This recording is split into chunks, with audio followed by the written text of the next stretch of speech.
दोस्तों, आज की कहानी है।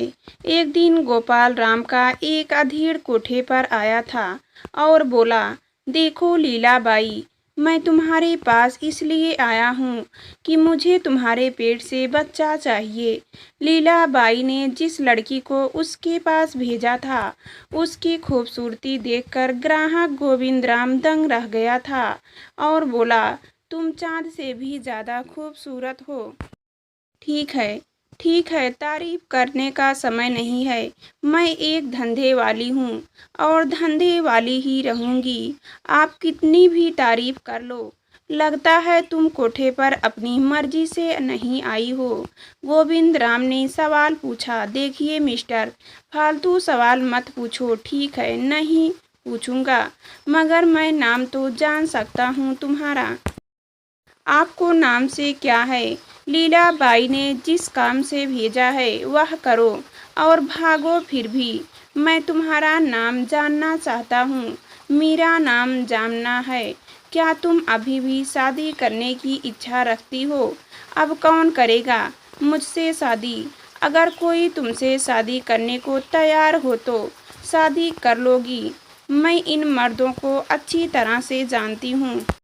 ये सब केवल औरत की जिस्म से खेलकर इस गंदगी में धकेलना चाहते हैं। तुम्हें मर्दों से इतनी नफरत क्यों? मगर आप यह सब क्यों पूछ रहे हैं? आप अभी धंधे वाली के पास हैं। आप अपना काम कीजिए और यहाँ से जाइए। मैंने अभी तुमसे कहा था कि अगर कोई शादी करने को तैयार हो जाए, क्या तब तुम तैयार हो जाओगी? ऐसा कौन बदनसीब होगा जो मुझसे शादी करने को तैयार होगा? क्या तुम मुझसे शादी करने के लिए तैयार हो?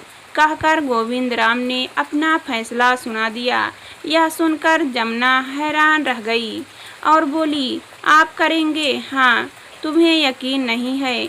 मैं कैसे यकीन कर सकती हूँ? दरअसल मुझे मर्द जात पर ही भरोसा नहीं रहा लगता है। तुमने किसी मर्द से चोट खाई है, इसलिए हर मर्द से अब नफरत करने लगी हो। बस ऐसा ही समझ लो। अपनी कहानी बताओ कि वह कौन था जिसने आपके साथ धोखा किया। क्या करेंगे जानकर? सुनकर क्या आप मेरे घाव भर देंगे? जमुना ने जब यह सवाल उछाला तब गोविंद राम सोच में पड़ गया। थोड़ी देर बाद इतना ही कहा, अगर तुम बताना नहीं चाहती हो तो मत बताओ, मगर इतना तो बता सकती हो कि यहाँ तुम अपनी मर्जी से आई हो या कोई जबरन लाया है, प्यार में धोखा खाया है।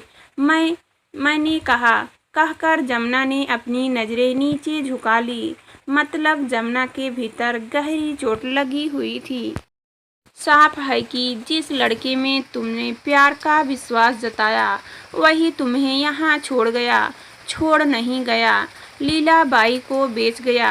बड़ी तल्खी से जमुना बोली, प्यार करने के पहले तुमने उसे परखा क्यों नहीं? एक लड़की क्या क्या करती। मैं अपनी सौतेली माँ के ताने उलहने से तंग आ चुकी थी।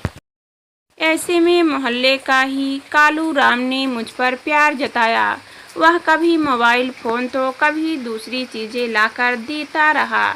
मेरे ऊपर खर्च करने लगा तो मैं भी उसके प्रेम जाल में उछलती गई। जब सौतेली माँ को हमारे प्यार का पता लगा तब वो चिल्लाकर मारते हुए बोली, नास पीटी चोरी छिपे क्या गुल खिला रही है?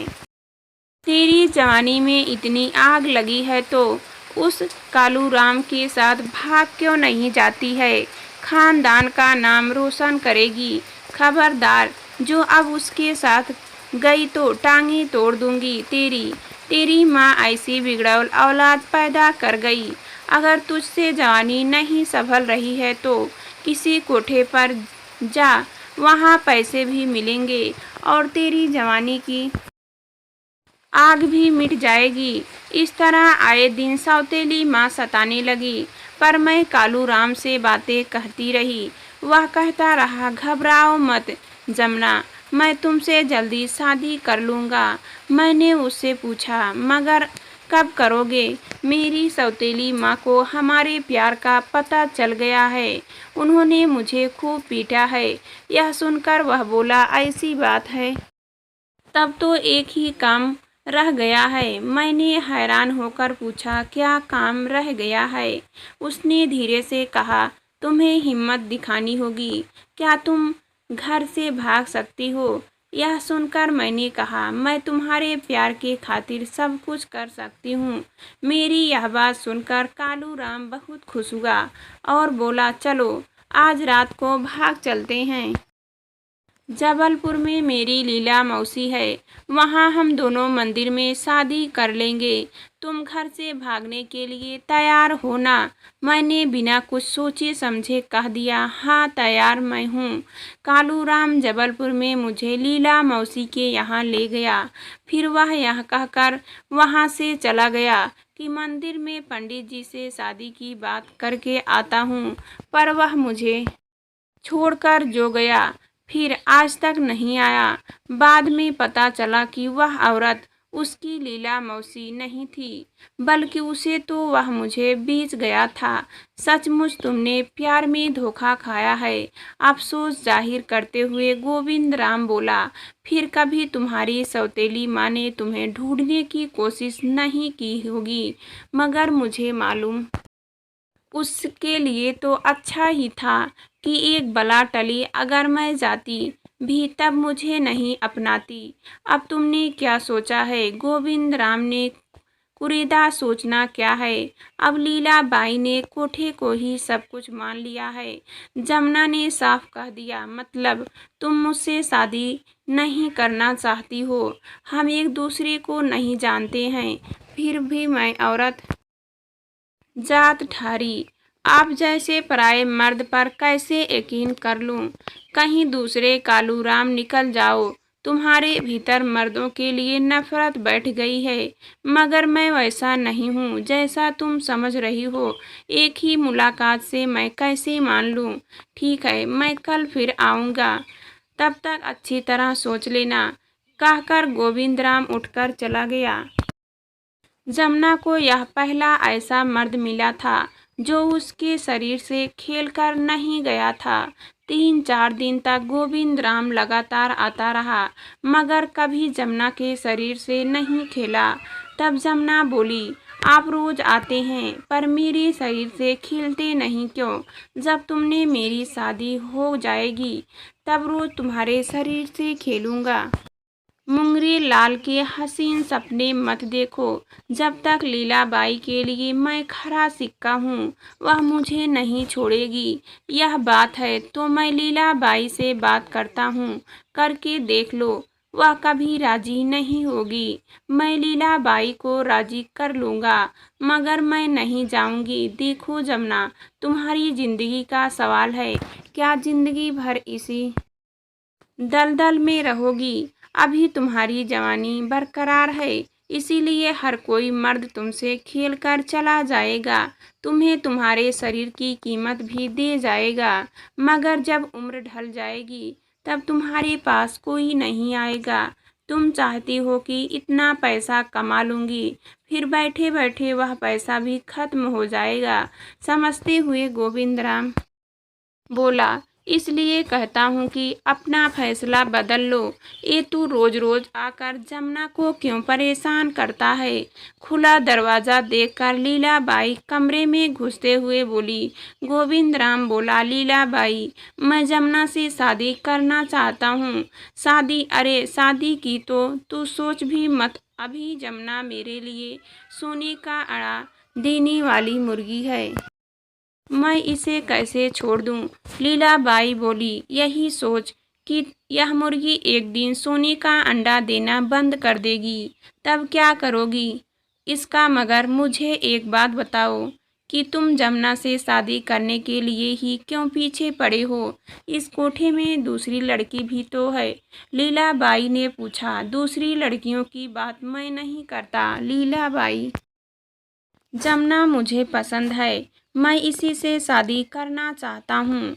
आप अपनी रजामंदी दीजिए। एक बार फिर गोविंद राम ने कहा, ऐसे कैसे इजाज़त दे दूँ? तुम कौन हो? तुम्हारा खानदान क्या है? अपने बारे में कुछ बताओ। अगर मैं अपना खानदान बता दूंगा, तब क्या तुम जमुना से मेरी शादी के लिए तैयार होगी? नामुमकिन है कि मैं तैयार हो जाऊंगी। लीलाबाई ने कहा, देखो लीलाबाई, मरने से पहले मेरे पापा कह गए थे कि तुम अपनी माँ नहीं धंधे वाली से पैदा औलाद हो। तुम्हारी माँ तो बाज है। लीलाबाई खामोश हो गई। थोड़ी देर बाद वह बोली, तुम्हारे पिता ने यह नहीं बताया कि तुम धंधे वाली कौन थी? बताना तो चाहते थे, मगर तब तक उनकी मौत हो गई। गोविंद राम ने कहा। लीलाबाई ने पूछा, अच्छा तुम अपने पिता का नाम तो बता सकते हो? तब लीलाबाई कुछ नहीं बोली। वह अपने अतीत में पहुंच गई। बात उन दिनों की थी जब लीलाबाई जवान थी। एक दिन गोपाल राम का एक अधेड़ कोठे पर आया था और बोला, देखो लीलाबाई, मैं तुम्हारे पास इसलिए आया हूँ कि मुझे तुम्हारे पेट से बच्चा चाहिए। मैं एक धंधे वाली हूँ, मैं बच्चा नहीं चाहती हूँ। लीलाबाई ने इनकार करते हुए कहा कि अगर बच्चा ही चाहिए तो किसी और से शादी क्यों नहीं कर लेते? मेरी शादी के 10 साल गुजर गए हैं, मगर पत्नी माँ नहीं बन पाई है। तब दूसरी शादी क्यों नहीं कर लेते? होकर सकता है, मगर मैं अपनी पत्नी से बहुत प्यार करता हूँ। उसकी खातिर दूसरी शादी नहीं कर सकता। गोपाल राम ने कहा, मैं इसी उम्मीद से तुम्हारे पास आया हूँ। तब लीलाबाई सोच में पड़ गई कि क्या जवाब दें। बच्चा देना मतलब 9 महीने तक धंधा चौपट होना। उसे चुप कर गोपाल राम ने पूछा, क्या सोच रही हो? लीलाबाई, देखो, मैं तो आपका नाम भी नहीं जानती हूँ। मुझे गोपाल राम कहते हैं। इस शहर में 30 किलोमीटर दूर रहता हूँ। कपड़े की दुकान के साथ पेट्रोल पंप भी है।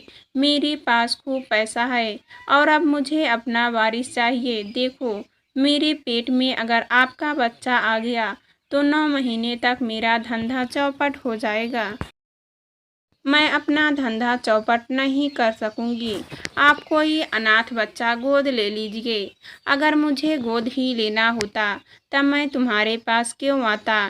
कहकर गोपाल राम ने आगे कहा, जब तुम्हारे पेट में बच्चा ठहर जाएगा तब साल भर तक सारा खर्च मैं उठाऊंगा।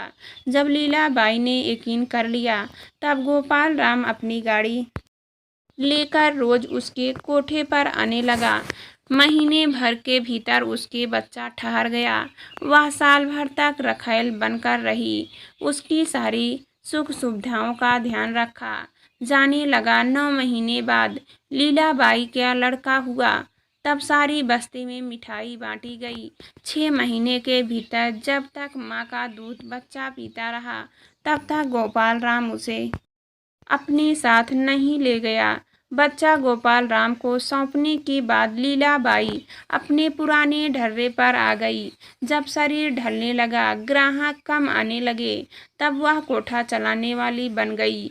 ओ लीलाबाई, कहाँ खो गई? कहकर गोविंद राम ने उसे झकझोरा। तब वह अतीत के वर्तमान में लौटी। गोविंद राम को अपने सपने देखकर लीलाबाई ने मन ही मन सोचा, अब बता दूं कि मैं इसकी माँ हूँ, मगर यह राज राज ही रहेगा।